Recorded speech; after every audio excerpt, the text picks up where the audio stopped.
If you were not watching television all day, but you missed your TV while you're gone and you would like to know what your TV looked like while you were out, here you go. This was the news wallpaper today. Democratic Congressman Anthony Weiner speaking more candidly to reporters about a picture he is accused of tweeting to a woman in Seattle on Friday. According to his accusers, most notably the bombastic conservative activist Andrew Breitbart, Representative Weiner sent this tweet right after he had appeared as a guest on this show. The picture was almost immediately deleted from his picture-sharing account online, along with every other picture there. Congressman Weiner says he was hacked and that he did not send that picture.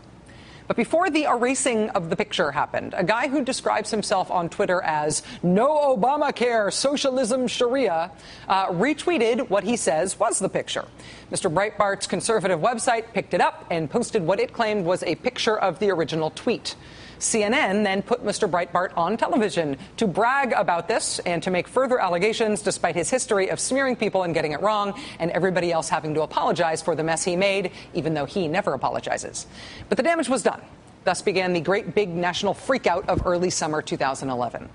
Meanwhile, over the last couple of days, while everyone in the media had their hair on fire about this story, the talented and very smart people who live in the world of the internets, they were trying to figure out what happened.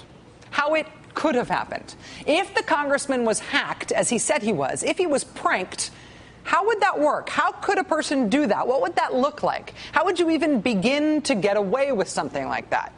Here are a few of those theories. I think this is fascinating stuff. One theory was fleshed out over at Daily Kos. It goes like this.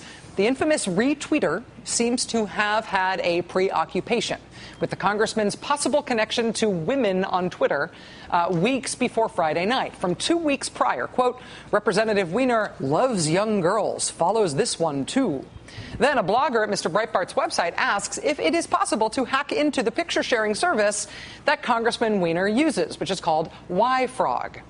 So the Daily Kos writer looks at the image of the congressman's Twitter account more closely, and judging from the pixelization of the images and some other visual clues, he concludes that the damage was a composite, saved a number of times, indicating it had been photoshopped. But in order for this theory to be true, one would have to assume that the prankster made a fake Anthony Weiner picture, hacked into the congressman's Twitter account, tweeted a fake link to that picture, claimed the picture was deleted, but he alone had the screen cap, and then spread the word. In other words, it was all a photoshopping scheme elaborately played out on the internet. One that one of our producers, interestingly, one of our producers on this show was able to replicate yesterday in less time than it takes to make a 2-minute egg. Here's a screen cap of an actual tweet of mine. This is a tweet I really sent, okay? And here is our producer Will Femia's photoshopped copy of the tweet. You see how it works? Same background, same imagery, same fonts, very different content. For a theory with fewer steps, a number of other blogs have different versions of a theory of a potential hacking that looks at the information embedded in this controversial picture itself, what's called the picture's metadata. Without getting too techie about it, essentially every photograph contains information about the properties of that photo, size of the image, the device from which it originated, and some other information. And according to one blogger, Congressman Weiner's previous pictures have named his BlackBerry as the camera model name associated with the photo. The lewd picture in question does not. A third, but by no means final theory, has to do with the photo sharing service that I was talking about earlier, YFrog. One way you can share a photo is by emailing it to your YFrog account. So you attach the picture to an email message, you write a message in the subject line. If you're confused right now, don't worry. The important thing is to understand this. You alone are supposed to know your YFrog email address, which you can use to post pictures. One of our viewers pointed out today, however, it's not all that hard to generate a program that would try every possible combination using your Twitter name until you got the right email address to use this service to post pictures.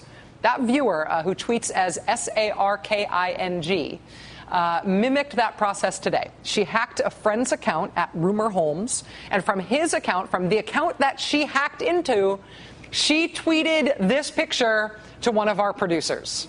She tweeted it as if she was Rumor Holmes, which she is not. If you want to totally geek out about Twitter hacking and how our awesome viewer, Sarah King, pulled it off, our amazing web producer, Will Femia, is explaining it all with pictures over at Maddow blog. So if you are into this stuff, you may want to check that out later. It is an elegant and easy solution that makes it seem quite obvious that this sort of thing could be done without too much technical know-how. We do not know that any of these theories explain what has happened in the last few days to Congressman Weiner. We don't know what happened there. We do not know anything more about that than you do, or your neighbor does, or your dog does. We do know more than we knew before the brilliant people on the internet started looking into this and doing all the metadata tricks about how it could go wrong if it had gone wrong in the way the congressman says it did. Anthony Weiner has answered a lot of questions about this thing so far. He has not yet answered the question about whether or not the picture in question is actually a photograph of him. But the congressman will join us live next.